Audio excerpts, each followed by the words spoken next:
की वंदे. प्रजासत्ताक दिनाच्या सर्व भारतीयांना खूप खूप शुभेच्छा.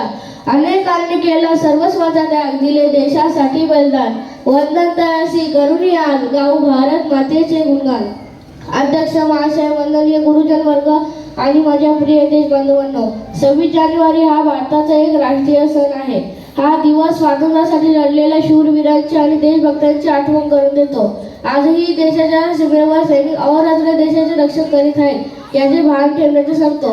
हा दिवस शांतता व ऐक्याची शिकवण देतो. प्रजासत्ताक दिन हा भूतकाळातील अभिमानाचा, वर्तमानातील जबाबदारीचा आणि भविष्यातील उज्ज्वलतेचे भान ठेवण्याचे सांगतो.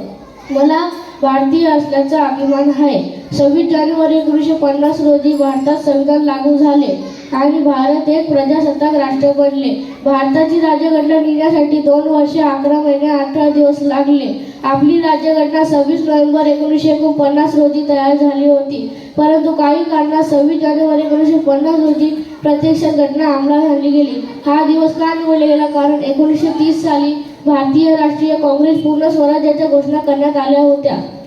26 जानेवारी 1950 रोजी म्हणून प्रजासत्ताक दिन आपण सारे मिळून साजरी करतो. खऱ्या अर्थाने या दिवशी प्रजेच्या हातात सत्ता आली म्हणून आपण सारे मिळून प्रजासत्ताक दिन साजरी करतो.